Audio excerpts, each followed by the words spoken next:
Hit the lights! You've discovered the Halfwatt podcast. We want to educate and entertain by tapping into the most trusted source of new technology, the ones installing and innovating it. You, the tradespeople that build from the ground up.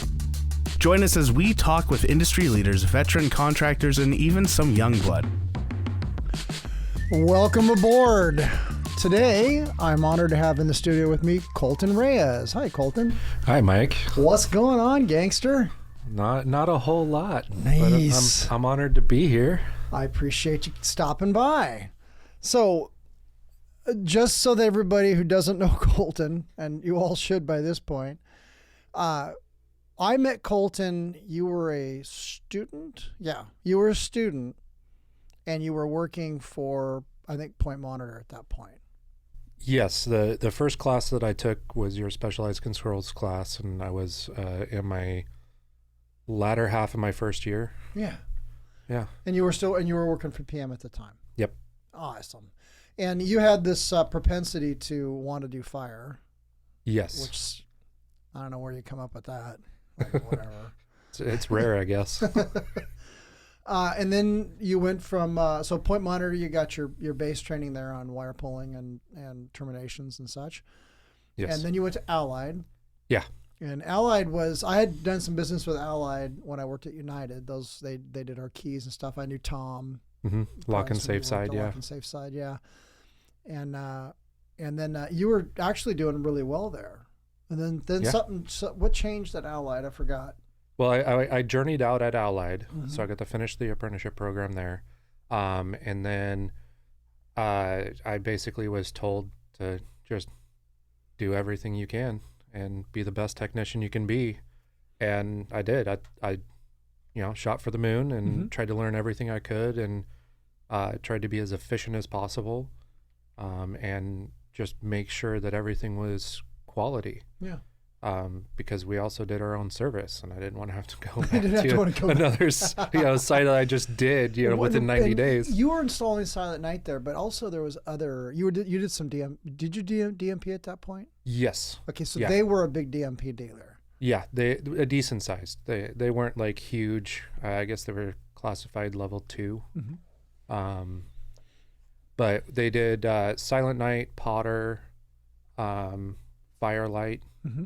Fire systems, and then we also did DMP for security and access control, as well as Brevo for access control, and we did some Honeywell Vista panels. I remember the Vistas. Yeah, because so we talked about that a couple of times. Yeah, Vista 20s, Vista 128s, 250s, Berg only, fire combos, all of that. Nice. So that gives you a pretty good base from them, and then I know that they were bought by another company, and then they went the way of went the way of the dodo. They got bought out by an umbrella company called Vianet. Vianet. And Vianet owns Security Alarm Corporation down south, in I believe it's Eugene or Albany. Oh, It's in okay, Albany. SAC. Okay. Yeah, SAC. Yeah, right. Yeah, so basically they ended up turning the Portland branch of Allied Fire and Security into SAC. Okay. They ended up, of course, leaving the existing office. Mm-hmm. I don't know where they went to because after the buyout changes started happening, I was like, I remember the instability kind of. You were like, I don't know where to go. This is not working out. Yeah. Because it was bad. Because the PM you were working for, you really, really liked. Yes, her name is Tammy Graham. Tammy. Because you had nothing but positive things to say about her. She is amazing. One of the best PMs I've ever worked for. And then she became the branch manager as well as a PM because the existing branch manager just went, poof, I'm out. Before the buyout. They punched. Yeah, just even before the buyout. So, yeah, she was one of the best people. Yeah, every time I talked to you, you were like, do you know where Tammy, like, I like Tammy. She needs to go. I need to go where she goes, or or she needs to go where I go or something. Yeah. Is she still in Portland, or did she wind up going to? Well, she lived up in Vancouver, I think, at that point. I don't know where she's at this point. God, I'd like to know. I'd like to have her on haven't the reached show. out to her in a while. You should reach out to her. Let's have her on here. But yeah, her background is extensive too. Okay. She's worked a lot of different sectors Like- in the industry. As far as just like the different positions, she was a tech for ADT. That's where she mainly got her start. Oh, no from kidding. From the stories she's told so she me. got Yeah. a good base. Yeah. Yeah, and then she went into management and sales, and she's done sales, and I think actively right now she's a sales rep. Huh. So selling systems for I would ADT. love to talk to her. Oh, we should bring some sales people on. I mean, we know Lauren and Bree, and it would always be really good to at least hear from all the different sectors of the industry, I would do not that. just I would the talk to technicians and salespeople. managers. Yeah. Yeah. Yeah, that's a great idea. Yeah. Can we make that happen? I got a thumbs up. Awesome. So Allied kind of biffed it in the Portland market. I mean, SAC. I don't see SAC up here. Are they up here at all? They might be, but they're far few in between. They have dark charcoal gray wrapped Ford Transit Connect vans. I don't think I've seen those. Yeah, I think I've seen one, but I don't know. Seen Hughes. I haven't seen one in a long time, so they're mainly down south. Okay. So I think the Portland area just kind of like got absolved, and they may have just like sold off accounts That's a or big something. pie to walk away from. There were so many accounts in this area. Yeah. Yeah. Because they Good had stuff. in Portland Metro and and Allied Washington. had a good reputation, you know, in the safe and locksmithing business as well. It was them in Alaska were huge, you know. Yeah, and that's how the company got started. It was safes and locks. Yeah. Yeah, and their headquarter branch was in Spokane. Okay. So they went from that's where Spokane to Spokane was in Seattle, back and then they around. came down into the Portland area to get the Portland Metro and Vancouver Longview markets. Oh well. And then where? So then you went to. So while I was at Allied Fire and Security, I was fortunate enough to call a coworker, or call one of the instructors of the apprenticeship program, a coworker, Mm-hmm. James Spearing, who used to do the security class. Mm-hmm. And so he worked there for about a year before the buyout happened. Mm-hmm. And then he... And he was a manager there, right? He was a No, he was a supervisor. field tech. Oh, he like was me. a tech. Yeah, Okay. yeah, we worked side by side. Oh, I didn't know that. Yeah, I thought it he was- was always pictured James as some sort of guy in charge. Oh, he gives that vibe. He does. He totally gives the vibe like don't mess with me, man. I'm not just the worker bee here. Yeah, you know, he gave that vibe. I learned a lot from that man. He's a good guy. He is a great guy. Yeah. He cares a lot. Yeah. Cares a lot. So you call up James. I didn't have to call up James. He left Allied just before I did because I didn't have anything like ironed out yet. Mm-hmm. And he went to JCI in Lake Oswego, working for their security domain. Mm-hmm. And he told me to apply. And so I did. Nice. I applied, had an interview, and then it was done with Allied. And the next day, working at JCI. Oh no, Didn't skip a beat. that fast, huh? Oh, yeah, that fast. See ya. So now, once you get to JCI, you were doing security for them and then fire, or both? So it was primarily security covering intrusion, access control, and CCTV. Okay. And then we still did fire jobs. Okay. So at JCI, I really got a lot of big jobs under my belt for security and fire. And did you work on Bosch there, or just or DMP again?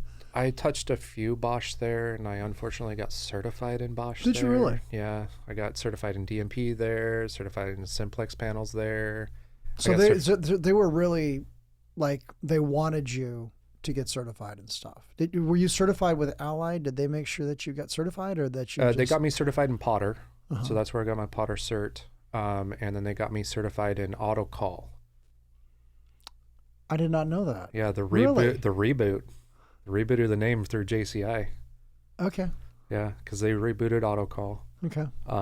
which is basically just a rebranded Simplex panel. So for with those who don't know different- what AutoCall is, AutoCall, There was a Thorn autocall, which was a British system. And then autocall kind of retooled, and now you can take out a simplex 4100 plus or maybe a 4100 ES and drop in not an ES, just a plus. No, you can't even do that.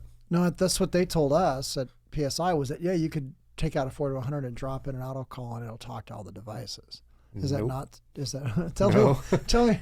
So when I was getting certified at the training, we asked that question. Sure. Of like, okay, will the simplex field devices actually communicate with an autocall panel? No.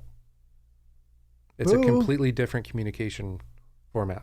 Really? Uh-huh. Do the smoke detectors look the same, or are they? Everything looks exactly the same. It just have a different protocol that it communicates on. And the reason why JCI did that is because they didn't want to take away from their own market. They just wanted I get that. Force into a new market. So they didn't want their dealers going in and replacing any of their own panels. Right, with autocall. Yeah, they wanted it to be unfeasible. It doesn't. Yeah, it's a good word. Unfeasible when you tell the customer, let's talk about the unfeasibility. we can replace that, but all the field devices have to be replaced shame. as well. The only thing you get to keep is the wire and the walls. Oh, man. Yeah. Does autocall have the addressable NACs like simplex does? Yes, the autocall started with the ES series. Okay. So 4007 ES and the 4100 ES. And they actually call it that? Yeah. The autocall 4100 ES. So it is really like the EST Kidda stuff. Like we have VSVM and then EST3. Mm-hmm. And they're not except that some of the Kidda stuff is compatible with EST, I think. No, I don't. No, it's not. It's a different protocol, and they also have different looking devices.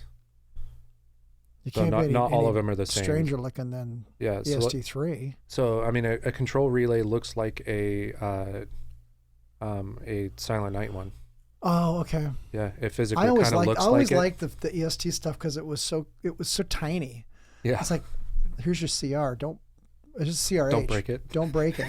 It's tiny little thing. You're like, especially the CRHs. You're like, because that's inch and a quarter by inch and a quarter by half inch. For those who are not fire people, shame on you. No, if you're not a fire monkey, CR stands for control relay, and a CRH is a high, one that can switch 120 volts if you wanted to.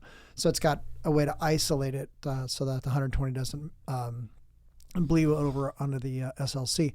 But these things are, what would you say, 2 inches by an inch and a half by 3/4 of an inch. I think it's an inch and a half by inch and a half by half inch. They're tiny. They're tiny. You could put 3 or 4 in your pocket easily. Where simplex is like you can kill a brother with a large, like a ZAM. Yeah, you could take a monkey out with that. That's a big tool. But I mean the newer stuff, the RIMs were smaller, but they're not like that. They're not like elfin, itty bitty things. Anyway, I digress. So but I did always think that was pretty cool that EST had some pretty advanced electronics in their field devices, Yeah, especially for when EST came out. Yeah. Oh yeah. 30 plus years ago, EST3. It's been a while. Yeah, it's insane, and they hadn't really changed much about it. They just kind of made some newer parts a little bit more efficient. Yeah. It's kind of a good thing, but so the Kidda is different, obviously, than the EST3. But I'd have to ask Bryce, which I'll have to get him on here at some point. Yeah, because he knows like if there's any what stuff's compatible and what's I don't know. I forget. He has that memory. He's got all that crap and memorize. There's nothing that guy doesn't know. So okay, so you started to work on autocall. So did you actually work on the simplex side or just the autocall side? Well, autocall was only at Allied Fire and Security. We never. Oh, okay. We never actually got to do anything with it. Okay, because the buyout I thought that you meant that, but my brain said, okay, well, you got the JCI, and then they taught him autocall, which I thought was awkward, but no, okay, I got it. So you learned autocall at Allied, but then it never really. It fizzled. Yeah, nothing ended up coming of it because when the buyout happened, they kind of put a stop to the big projects. I bet. They wanted to do nothing but like small commercial and residential installs for RMR. So they wanted to do those nice little... Define RMR. RMR, monthly recurring revenue. or recurring monthly revenue. That one. Recurring monthly R&R, right? Yeah. RMR. RMR. Yeah. RMR. Yeah. Sales term. Sales term. Sales term. It's like return on ROI. They say, what's the ROI on that? What the hell's an ROI? Or the RUI. What? Yeah. There you go. Yeah. That's an inside Simplex joke right there. So no auto call. You go to JCI, and then they teach you Simplex. Then you step up to the big leagues and start working on. Because before then, it's been Potter Silent Night. Yeah, but there was a fake out. Wax eloquent. Let's get you certified so that when you're on call, you can deal with it. Oh, really? Yeah. So it wasn't like, let's not install it. No. The fire domain Simplex side didn't want to give away their installs. No. Why would they want to do that? No, so we did like add-ons. So the Simplex side would subcontract their security domain side JCI in order to do like cable pull-ins or just small tenant improvement add-ons. No kidding. Remodels for that stuff. So if you did have a true alert circuit, the addressable notification, then we could do it because you could get into the programming and do it. We had the program, we had the dongle, we had the entire library of all the different revisions of the software that you needed, which is expensive. Now that you say that, I know what you mean. Because there was that program that launches all the different versions that guy built. And we set it up on we only have one programming computer. It's a long story. And Ralph is helping me out. He goes, okay, you need to have this program which helps you figure this out. Because if you open up with the wrong revision, it'll upgrade it, and then your system may not be handled as a whole thing. Yeah. So I was like, oh my God. Very similar to EST. Dude, I spent 7 hours trying to set up Simplex software on our new laptop, and I about broke down in tears. Ralph was like, they're there. I'll get a guy from the job that can do this. I forgot more about DOS than I need. I mean, it is incredibly difficult to figure out. Yeah. And I have some computer savviness, a little bit, not enough to warrant that. Like, nah. I mean, I just went home and I don't drink, but had I been a drinker, I would have gone home and drank a lot. But I don't. That's good. So I didn't. Anyway. So now I know what you mean. You can push that button and it launches the program automatically. And you're like, wee! Yeah. Now what? Because they all kind of look the same.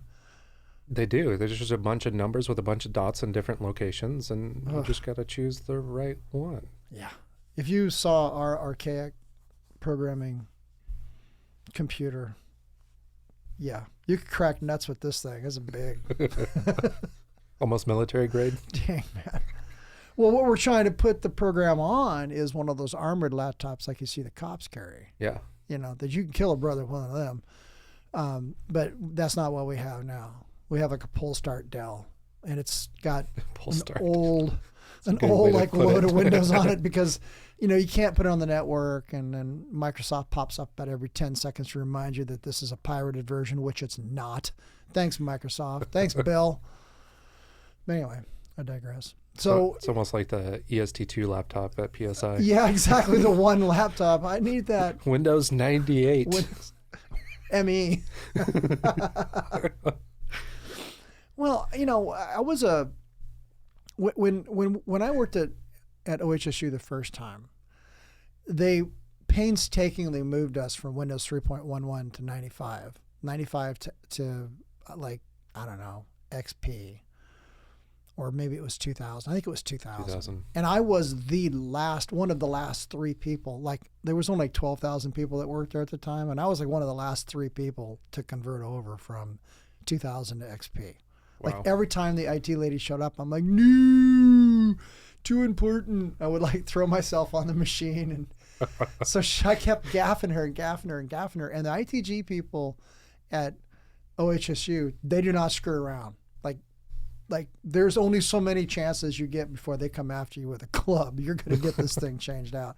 So finally she shows up. She says, you were one of the last three people on the Hill who have not converted You must go to XP, and it has to happen now. I'm like, so she puts XP on the machine. I fall in love with it. Just what was I waiting? Oh, and I should have been an early adopter, right? The whole 9 yards. I run XP until it nosedives into the ground. I can't, like, I'm the last guy to change from XP to anything. No, you're not taking my operating system and putting on whatever it is they went to after that. I think I was gone at that point. I think I went to another, I think it was by that point at United, but I hate changing operating systems. It is bad. Like it's rough. It is really seriously moving my cheese when I have to upgrade. And now I have Windows 10, right? Yep. This old laptop has 7, which is why we still use it. It's why it's independent. It doesn't do anything. It doesn't go on the network or anything like that. And they're putting up with it until we get the new one program, which will be 10 eventually or 11.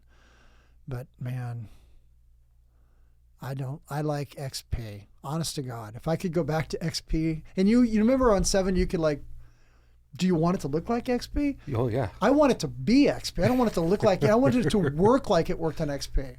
You know? Yeah, it was a workhorse. Oh my God. Anyway.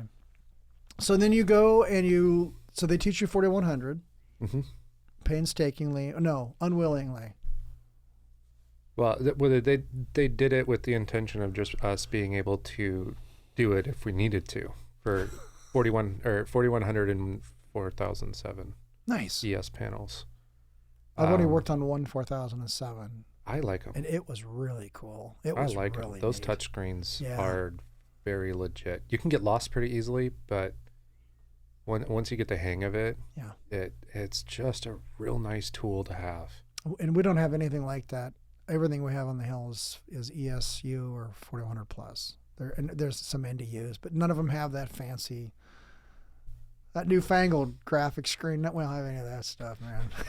we have our TSWs, which does that, but not the fancy screen. Like OSU has the fancy 4100s with those.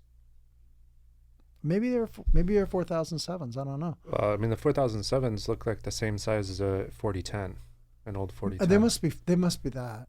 I saw them and I played with them and I'm like, oh, these are really cool.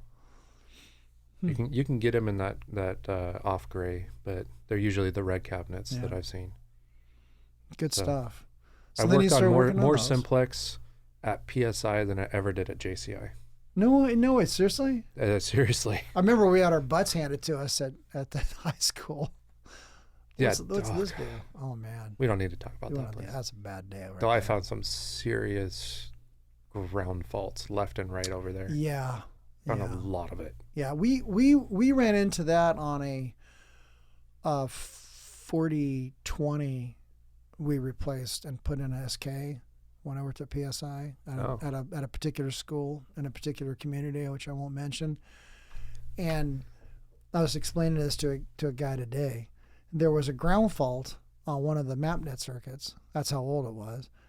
And because it was like a positive ground fault, the technician, instead of clearing the ground fault, added a bonding jumper to the opposite polarity to pull the voltage back towards the middle. So it means he must have had a potentiometer and figured out, oh, well, this would be like 7K would pull it this way. Or got 14 lucky. bonding jumpers later, oh my we gosh. kept finding them. I wasn't finding them, but the other, like Jim was and Andres was, and they kept finding these resistors to ground on the MapNet, on the SLC, to keep it, centered more towards the middle of the voltage. And so basically the MapNet channel was running at full tilt because it had, all these different taps to ground to try to keep. All you had to do was pull the ground plug. If you really wanted to just ignore the ground faults, there was an easier way to do it. But the fact that they were getting ground faults on both negative and positives and then not clearing them was I don't know who did it. I don't think it was Simplex that did that because they wouldn't. Their techs are too good for that. But some other trunk slammer or something. And then we replaced it 4 channels of Simplex MapNet with 3 channels of Silent Night SLC. Oh, God. This is a nightmare, yo. 5820XL? Oh, yeah, at least we had that going for us. Yeah. Yeah, and that was still... that's a silent night That's workhorse. a robust... Yeah. Yeah, if it would have been a 6820... Yeah, we don't talk about 6820s. I'd have just given up. I'd start drinking again, seriously. It was bad, man. Anyway, we got it up and running. It was a voice evac too. We had to add like 100 watts of voice to it. And, have you probably been there? I'm sure you have. Probably. Yeah. Anyway, so you go to work on the 4007s, 4100s, and then what other? And then you talked about Bosch. You got some Bosch certifications. I didn't know that. I would have used you if I'd known you had Bosch. I didn't tell you for a reason. Yeah, you didn't tell me for an absolute good reason, because I have sent you there on several jobs. Anyway, so you work for JCI, and then JCI was where I really got under my belt for the install side, just massive jobs, and running massive jobs, and we're talking starting out with 100,000 square foot facilities. And then we're moving up to 250,000 square foot facilities, multiple systems at each of these locations. And then it went up to 500,000 square feet, 3 systems, intrusion, CCTV, access control. I remember you talking about that one. Yeah, that was a really fun one. I learned a lot from running that job in particular. I had a fantastic crew. That was working into it, some real new blood, and I had Jesse on that job. So that I learned a lot on that one. And then the biggest project I've worked on to date, 1 million square feet. No kidding. Silent night system, 2 networked together 6820s. And that's the one you took the 3 out, right? Yeah, the I took an EST3 So the out of that EST3 one. that we have in the lab for teaching at some point, whenever it gets fired up, which that'll be Gary's job at this point. Yeah. That came from that particular facility. So Yeah, it did, and it was installed in 2005. Yeah, that stuff has some long life. I mean, it really does. It does, and I mean, when I was replacing it, of course I had to keep both systems live, so I was constantly programming as I cut over SLC legs. But that system had 23 ground faults on it. Nice, well played. 23, and it was only covering 350,000 square feet of that building. No kidding. So this was. So they didn't have mapping on at that point. Did they have mapping on? I wouldn't remember. Oh. I didn't know anything about EST back then. But I think you sent me the point list, so I could actually. Yeah, because you stuff sent me over. a copy of the database, and we pulled it up or off the something. thumb drive. Yeah. Which was a huge help. Thank you. Sure, no problem. Again. I like helping technicians, and if you need help, well, Call Mike Brooks. call everybody else. Email Mike does. Brooks. Email Mike Brooks. At least I don't get calls in the middle of the night. Right. Yeah. So I'm up on the roof and this thing won't. I have gotten calls in the middle of the day, mostly about duct detectors, which, do you have a hammer? Hit them with a hammer many, many times. That would make me feel better. Yeah, duct detectors can be a pain in the butt. My God, what a terrible design. Pain in the butt. So you get to pretty big systems. You eventually leave JCI. Now James goes to a different company. I don't know if we can say which one he's at. Probably not. Probably safe not to, actually. Yeah. So I mean, James went to JCI first, and he became the supervisor. So he was still my coworker, just also my boss. I get it. But he was a fantastic supervisor. Always cared about what we needed to get the job done, or to stay safe, or if we needed tools to get things done. And he would come out into the field and spend time with us and have meetings with us on sites, especially if we had the bigger projects with multiple systems. Nice. which I had pretty consistently had, so I saw him a lot out in the field. But yeah, he left JCI before me, not of his own choice. Yeah, it happens. Because it was during the beginning of COVID, so. Oh, that's a fun time. Yeah, a lot of things happened at JCI at the beginning of COVID. Yeah, So a lot of things happened, period. Yep. I mean, Like, COVID, the traffic was the better. for a long time. Man, the traffic was so good when COVID was happening, when all you people were at home and the rest of us were out working. Because I would work from home Nonstop. some days. But, you know, like you would drive and to work, and if it was a 15-minute drive when there's no traffic, it was 15 minutes at 7. Yeah. There was nobody on the road. We're like, yay! And now we're right back to where we were. Oh my God. Yep. It's the worst.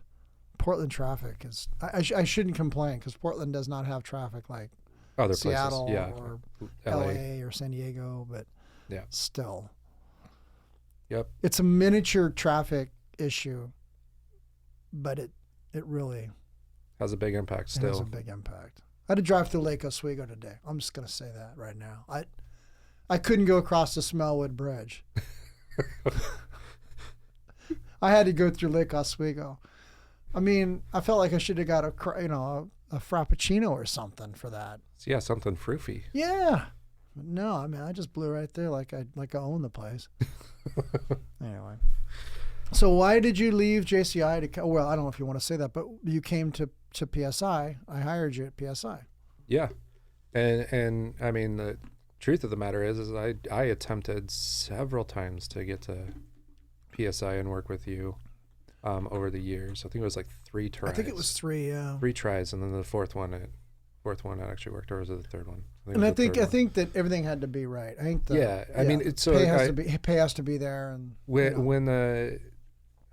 when Allied Fire and Security had some changes before they got bought out, I was looking, and I contacted you, and you said that you didn't quite have a position available yet, and then I got offered of course a raise and a slight promotion, kind of based off of if this happens, then you get it. Nice. But it was kind of hard to see if that was actually legitimately going to happen. But I trusted the guy, and it ended up being that I shouldn't have trusted him. And the opportunity for PSI, came and went. And then when I was at JCI, I attempted once, and then there was no position available at all. Because we weren't at a growth point then. Right. You guys had hit max capacity. Had we the hadn't perfect hit amount that. of people. Yeah. But there was a point when they changed the equity partners that then it was on. Then the throttle was on, and we were hiring, and and it made sense then. Yeah, and I was one of the last few hires at the end of that massive hiring spree. Yeah. I met a lot of I had a hell of a team, because like I looked at it as coaching. I still look at it as coaching. This is why I'm still talking to everybody there. I don't have an axe to grind with PSI. I'm happy with them, but the team, the dynamic that we built, really, it showed. Like bringing Jim over and and Gary and being a part of that, because I certainly didn't do it all. It was it was Charles and a lot of organic stuff that happened, and Sean, but everybody got together, started just kicking ass. I mean, it's the best way to put it. Oh yeah. And I felt like, wow, I'm on top of the world here. We're slaying dragons everywhere I look, Yeah. And this can't go wrong. Yay. Yeah. So how long have you worked for PSI? I started at PSI December of 2020, right before Christmas. Yeah. 2020 was a tough year. That 2020 was a tough year. It was, especially at JCI. At JCI, It was rough. I have my reasons for it being rough. It wasn't rough for everybody, but I had my reasons for it being rough. But the move to PSI was probably the best thing that's happened to me in my career thus far. So a huge thank you to you. Oh, sure. But going over to PSI, feeling like the new kid on the block, being all, timid and everything. And then, you just kind of threw me at stuff and I just went and did it. Man. Get out and get to work. So, well, that and you went to 3 school, so you picked up EST3. Yep, picked up EST3. And you picked that up which was easy. Big way, yeah. It was easy since I'd already gone through AutoCall and Simplex, and it's really not that different. Let me take a look at this. So you've got underneath your belt, you had DMP, Potter, Silent Night, Firelight, AutoCall, Simplex, EST, right? Uh-huh. And I haven't even mentioned our teaching together and all that other stuff. I'll hit that in a second.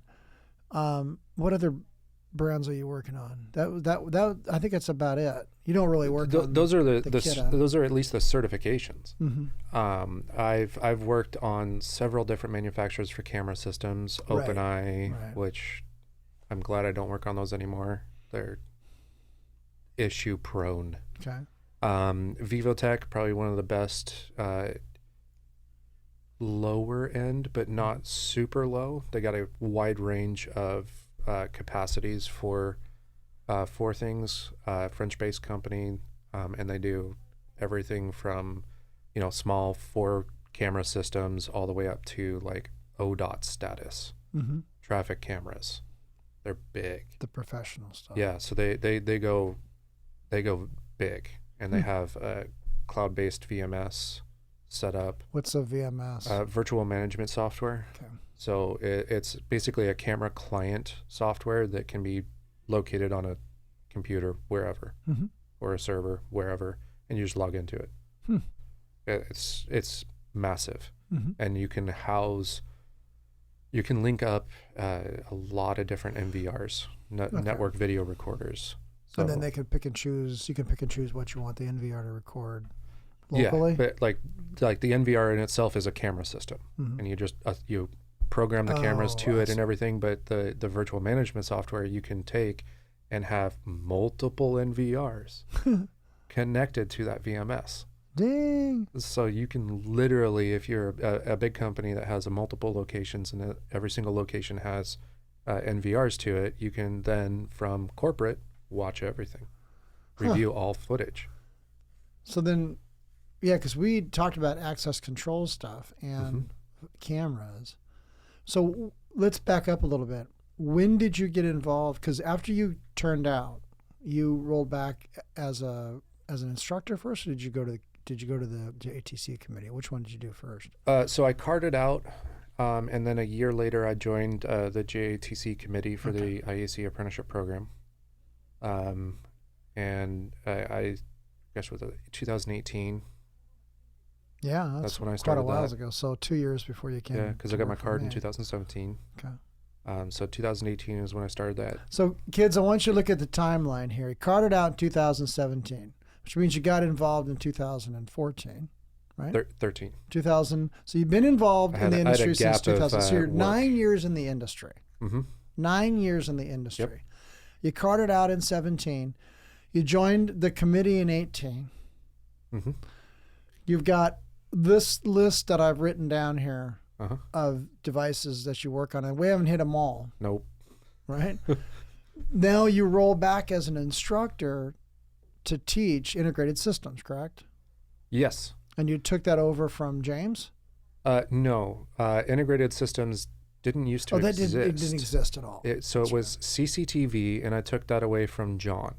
Okay. So John was done teaching. He had stuff changing, and he was no longer had the time.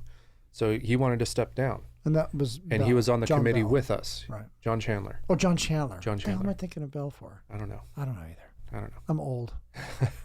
So John Chandler. Got it. John Chandler. So we were on the committee, and there was part of the discussion of the committee that night, and I was like, I'll do it. Okay. And so the process, of course, to become an instructor is you have to become a substitute first, substitute a few classes and see how you do, because the students review you as a substitute. And so with how it worked out in the timeline of the class, I became a substitute midterm. Okay. So midterm, and then at that point, I got to substitute two classes. Okay. And then the end of the term was coming up, and week 12, I got to substitute for John. Okay. So I substituted the last class, basically, or second to last class, week 11.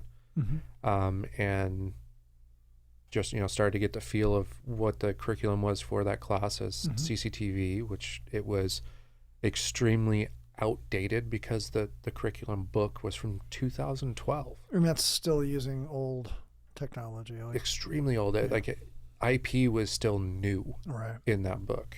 Which, like, IP's were they using coax cameras at that point, or? Yeah, it talks about coax cameras very heavily, and it talks about just a single camera and a monitor, like you would see in convenience stores back in the day. No. Yeah, that's it. Yeah. No actual recording whatsoever. Long time ago. It's like the industry moves, and then the instructors and the teaching materials don't. It's what I've noticed. Yeah, and I know is my course is old. It's old. I don't have any new books to teach from. They don't exist. Yeah. So it's like, here I am. Like you need to create them or something. Oh, yes. With all the time you have. Yeah, it's got to crank it out. So after substituting his class, I then took on CCTV the next term. Because this was fall term. Or no, winter term. This was winter term. So then I was going to become an actual full-blown instructor spring term of 2019. And of course, that's when COVID started. Nice. So the apprenticeship took spring term off because we had to convert to online. We sure did. Yeah, we did. We sure did. So that's where we got to discover the Moodles. Yeah, the Moodles. The Moodles. I know. I had to have my doctor remove mine. I still got mine. God. So, the way I proposed me being an instructor for the CCTV classes, I was like, this stuff is extremely outdated. And if nothing has changed in the other classes, I see that there's a lack in these other subjects as well. So access control used to be, kind of a part of the security class. And so I was like, you know what? It's not covered enough. I'd like to pull it from the security class and put it in my class. And so therefore, automatically with those two different systems, I can't call it CCTV. No, that's a good name for it, though. So without it being, called CCTV, I also wanted to pull in control relays. Because I feel relays are completely misunderstood for apprentices. And I'll explain why later. But I also want to update how we are going towards IP networking as well, because everything's heading the internet or a network. And so I wanted to go over IP networking basics so that everybody can at least understand, okay, this is how you change your IP address. This is what an IP address is. This is why you have it. This is what your IP config looks like when you pull it up exactly. on Windows. These are the different things in the IP configuration. Stack. Yeah. So I wanted to do that, and I would break it down into its absolute basic form as well, because I try as an instructor to teach in all the different aspects of learning. And in our industry, there's three major ones that are prevalent. You have visual learners, then you have hands-on learners, and then it kind of mix the audio learners and reading learners together. So I tried to structure my class that way as best as possible to cover all of those aspects so that no apprentice should hopefully feel left out or like they can't get the subject matter. Now, you included labs. I know that a lot of labs. You put a lot of money and time into the labs. I had nothing. How did the students react to your labs?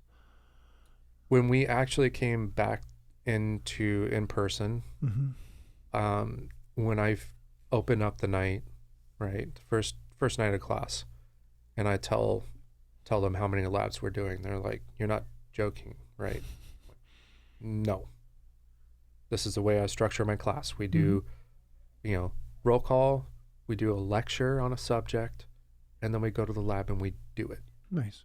Because then it's going to sink in. Because that way, for that one subject, without fitting in any additional information. All three, the audio, the visual, and the hands-on. Kinesthetic. Because we also have book homework that's all at home, right? So there's reading homework and questions. That's a good way to look at it. So, yeah, in lecture, go do the lab. We go into that lab only for that subject that we talked about. Yeah. Okay, so I start out with access control as the first subject of the class for the first few weeks. So that we go over the access control, we do it, the basics lab. What is a card reader? What is a request to exit device? Electric locks, all of that stuff, control panels, and go through all of that stuff. And I have them, wire up a card reader, wire up a door contact, actually get their hands in it. Because not every apprentice has ever touched an access control system. That's a good call. And then there's, of course, apprentices that have, and that's like all they do. So they excel and they're done really quickly, which that's perfectly fine. But it also allows me the opportunity to have other apprentices teach other apprentices. Yeah. Pass on that knowledge. That's a great idea. And of course, having nothing for that lab, I had to throw a lot of money at it. Luckily, no other instructors had spent money in a long time. So there was a lot of available money. That's what it's there for. Which was good because I spent a large sum because I had to put 5 access control panels in there. And your lab is honestly dialed in. It's almost completely done. It's really cool. Almost completely done. But, with as much as I needed to do to make the lab work in its full capacity, which is big. It's big. Yeah. Right? I broke the bank. Well, that's all right. Yeah. That's what the banks are there for. I just kept asking, for money, and they finally said, nope. Like, okay. Okay. Damn. I've spent this much. So okay, so at this point, you're working for PSI, you're teaching, you're on the committee, you're installing. I didn't add ESD to the list here. Yeah, I did ESD to the list, and you've got all this, and you're not doing some. You're doing some access control, but no, not really that. You're doing some camera work for PSI. Very occasionally, more along the lines of intrusion. And then DMP, because you already had DMP knowledge, when I left, I made sure that you had access to certain softwares to help, because I don't think they realized, just because someone needed to be able to pick up that ball and run with it. And I was in my IT guy was handling it before me, so Jeff handled it, and he goes, "I can't deal with this. You need to take it because it's really your domain." I'm like, "Okay, what's a DMP? This is fun." I'm sitting here, I'm playing with it. I don't know if it's going right. So I was going to you to find out how to make this thing operate. Finally, I'm like, "Here, just fix it." Like, you're a technician, right? You work on that kind of shit. So I don't know. Am I a technician? You're a technician. You know how to fix that. Because I don't know anything about DMP. I mean, I know enough to know that looks like something you should hire a DMP guy to do. Yeah. I mean, and DMP is a good product. I mean, we've used the communicators, obviously the Cellcom and stuff like that, but, Yeah, and I'll be brutally honest with DMP. Yeah. Their intrusion is fantastic. I have yet to have worked on a better intrusion system. Okay. Because I've worked on Bosch. I've worked on Honeywell Vistas, which are 3, and DMP, 3 of the majors that are out there. So Demco, you've worked on a Demco. I mean, that's kind of a Honeywell. It is Honeywell. I mean, it's rebranded. Right. But like DSC, I've actually worked on DSC. Yeah, DSC is another big one. That one is a major one out there, but I have my opinions. But DMP, DMP, I absolutely love. Now, I know people who like the DMP Fireside quite a bit. The DMP Fireside? They have a whole fire. They shouldn't. They do. I know no, they they've do. got it. I know they do. Fire command panel. Yeah, I've Yeah. known guys who are really good at it, but it's just Bosch has one too. Like I've seen Bosch So entire does Bosch fire Honeywell. panels. Yeah. Well, yeah, Honeywell. Yeah. Well, no, don't get me started there. I have nothing nice to say about that right now. I don't think either of us do. But man, yeah, where Honeywell destroyed me was with the Silent Night product, with the 6000 series. That's the one that's the one that broke me. It broke me. It broke me and made me. Matter of fact, I became enamored with Potter, having driven down to the coast, down to Newport, to work on a weird problem that popped up on a Potter panel. It was bizarre. It was like a count 2 failure. Okay, so normally you have one account, but it was an account 2 failure. And what it meant was, when I got down there, because the damn book is easy to read. First, all right, I'm the manager weasel, so I'll go. So off I roll down to this place. I show up, I'm going to need a book. Download the book, read the book. Book's simple. I'm going to need an Ethernet cable. I got one of those. I'm going to need this program. There it is. Hotspotted it off my phone on my laptop. Nice. Opened up the program, plugged it in. It talked right away. I looked at the string, the dialer string for line 2, not account 2, line 2. But, well, basically it is account 2. Account 1 is one number and account 2 was a second number. And it was an extra comma in there and had been there the whole time. Like whoever originally programmed it hit the comma and the machine went, oh, whatever. And finally, 2 years later, 3 years later, that one comma affected something, either through the telephone exchange or the central station or something, and it wasn't working. It wasn't connecting to central station. Wow. That was its problem. Backspace the comma, send that back to the panel, bam. It sent and cleared right there, right within about 30 seconds. And I went, I just drove here from Portland. To delete a comma. You got any food? What you got here? What is it that you do here in Newport, Oregon? So what is it that you do here at Enitech? So the lady was really sweet. She's like, yeah, they totes got food down the road. I fixed a battery issue that I had. I brought a battery, replaced that, and I had nothing else to do. So here I am on this call. So I bounced around, looked at some other stuff, and fiddled with some crabs or something, and then went ate and went home. That was it. That was my day. So all that, like, it was so intuitive, so easy to fix, so easy to connect to. I cannot tell you the feelings I have, the feelings of rage that pop out of me when I can't talk to something that I have talked to just like 10 minutes before, and something has changed.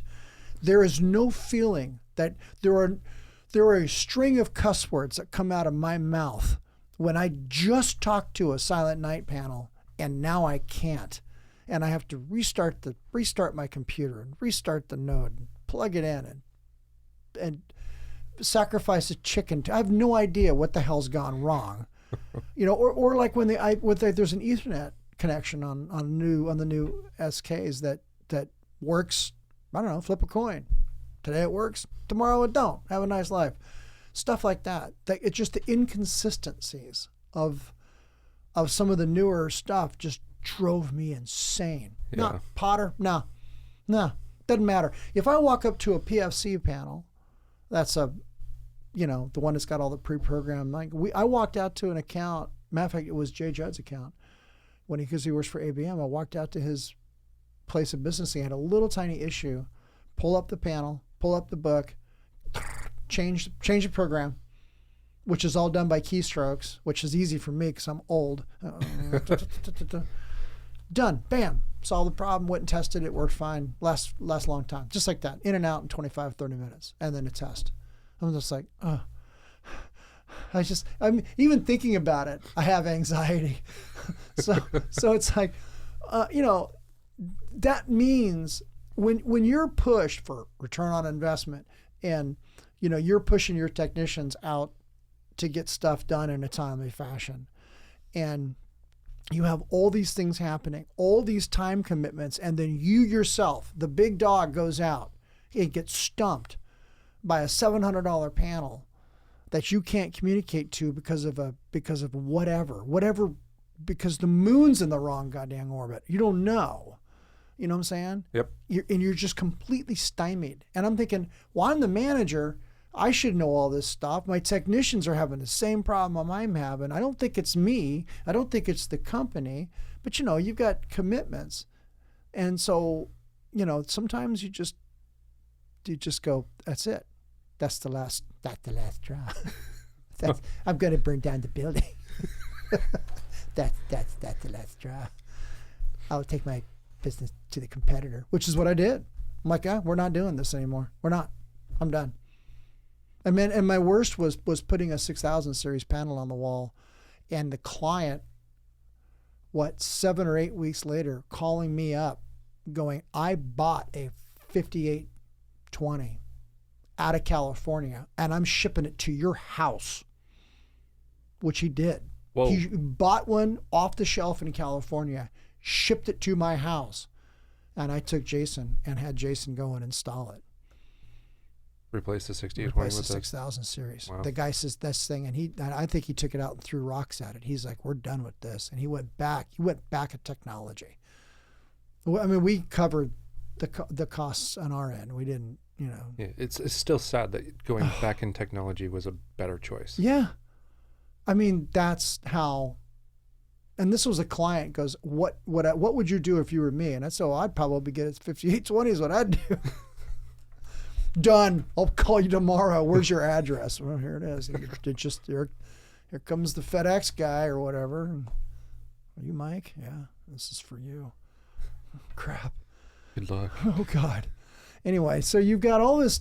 So you start off in 2013. It's now 2022. You've got an armful of panels you work on, right? Mm-hmm. You've been on the committee. You teach. What's the future? What's the future for you? Because I'm ready to vote for you to be like president or whatever. What's the next steps, sir? Well, don't do that. Don't. Well, I mean, the next step for me That's the next step. The next step for me is a big change. Really? It is a big change. Are you pregnant? No. Oh, thank God. I'm not Arnold Schwarzenegger. I got that. You almost made me spit water out of my nose. Thanks a lot. I could put strychnine in the guacamole. Anyway, what's your next step here, brother? So I had some family that wanted to move down to the Midwest. Mm-hmm. And so... That's Midwest Oregon, right? Would it be Prineville? No, Oklahoma. Oklahoma. Bit farther. That's not a real place, is it? Apparently it is. So I didn't get no more Midwest than that. I don't think you can, No. except for maybe Texas. We don't talk about Texas here. Heard they have their own power grid. How's that working out for you, Texas? I crack me up. Anyway, so you're gonna go to Oklahoma. So I call it Oklahoma, but okay. Families moved down to Oklahoma, Mm-hmm. and me and my family had a discussion, me and my wife, and we decided we're gonna go down there. So it took me probably 4 months Mm-hmm. to really come to this conclusion, to actually do it, because I've never lived anywhere else. I'm born. You're born and raised here, in Oregon. raised in Oregon. Don't know anything else but liquid So sunshine. you have web feet. Yep. And now you're gonna go. Have gills. Yep. And now you're gonna go to tornado. 100 and some odd degrees, 80% humidity. My only tornado. suggestion was, for the love of God and all that is holy, buy something with a tornado proof Yep. box in the garage. Yep. Or, I don't know. They have some sort of anti-tornado net or some crap that they put up. Yep. So you and your family don't get sucked into a twister. Yeah. Which would be don't bad. want that. Hey, but you could rebuild like fire panels if they get sucked up into the twister. Like, yeah, somebody I to could, do that. I could do something like that. So what are you going to work on now? So it took me, of course, a while to actually come to the conclusion of, trying to go down there. And then I contacted the Oklahoma IEC down there, which is only inside electrical because Oklahoma doesn't have a low voltage or limited energy apprenticeship. But I just asked them for the list of low voltage companies that are down there. And I recognized a company that I knew was in Texas because I met one of the techs at E3 school in Arizona from that company and learned a lot about their company. And I was already very interested. Yeah, I was already very interested in learning more about this company. And you had talked about possibly going to Texas or Oklahoma, if I remember right. Yeah. You'd kind of pondered that for a while. Yeah, mainly because the family had been pondering about going back to Texas, but then it became Oklahoma because of it being closer to Texas than Washington. Yeah, well, but. And also, my brother-in-law had a job basically created for him at the Oklahoma branch of the company he worked at up here in Portland. So he took it finally after 6.5, 7 months. And, the position was available, so they took it. They moved down. His mom and dad, my wife's parents, moved down there too. Yeah, that's a big. That's a big. I mean, that's a big pull. I mean, honestly, it is a big pull, and so far it hasn't. Nothing could have been better for either of those families that are down there. Because my mother-in-law got a much better job in something she actually cared about in physical therapy, and already got a promotion. Yeah, and you told me that she's only been down there for she's got 2 like months. a doctorate in it or Master's. But no, doctorate. Yeah. Yeah, I think you said doctorate. Yeah, doctorate. She got her master's and then doctorate super quick. Like wow. she just crammed. That's incredible. It is. It's ridiculous. And I mean, she's been doing PT for a long time. But, so they moved down there and, we decided, and I called Fire Trawl, the company I was interested in. So I called Fire Trawl. Got the wrong person, was told to send him an email. So I sent an email with a rough description of, all this stuff we've talked about. And within an hour, I got an email back from the operations manager with a link, send me your resume. Here's my phone number. Call me when you can. So I had a bit of a drive ahead of me between 2 different service tickets, and I called him. Turned into a phone conversation for the entire drive. And it was fantastic. Nice. Fantastic. I think this is the first time I've ever I've never actually not gotten a job through networking in this industry so far. This is the first time I had no networking, and also the first time I've had somebody throw a sales pitch at me. Nice. Sell the company to me. So that means a lot because you're putting a lot on the line. You're moving your wife, and you just had a kid, so now you've got 2 kids. Got 2 kids. Down into a state you've never been to before. Granted, you like to fish, which is good. Yeah, love it. So, okay. So then you've got all this on the line, and then this company steps up to the plate. You have an interview with them, and then I take it they hired you?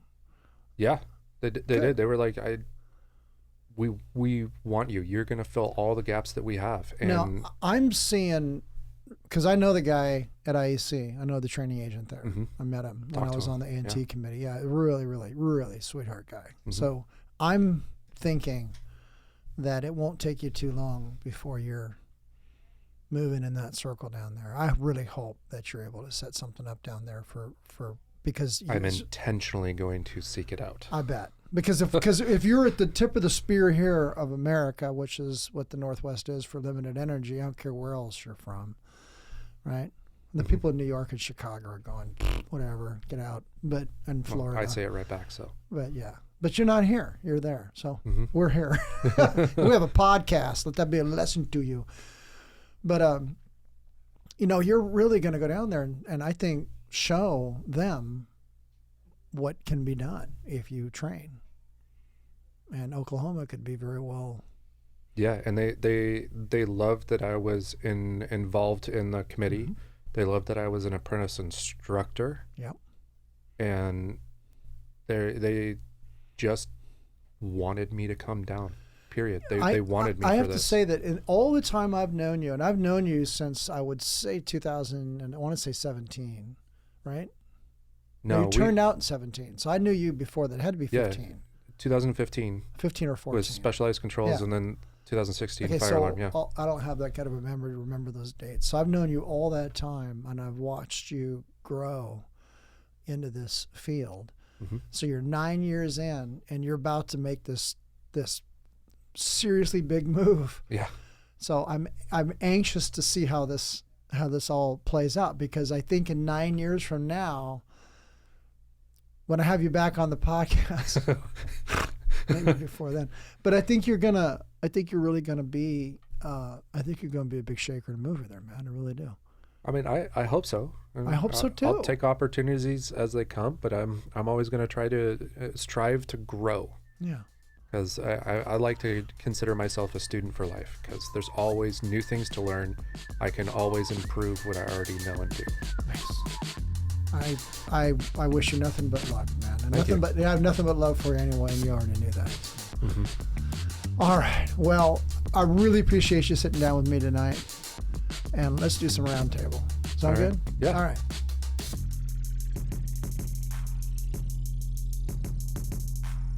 Thanks for listening to the Half-Watt Podcast. We always want to hear from you, and we encourage you to email us at halfwattpod@gmail.com with questions or even your own stories. Funny, crazy, or praiseworthy, we want to hear it all. You can follow us on Instagram at halfwattpod to stay up to date on our feed. And be sure to subscribe wherever you listen to podcasts. And share us with a friend, the best way to help us grow. The Half-Watt Podcast is a production of Now Hear This Studios.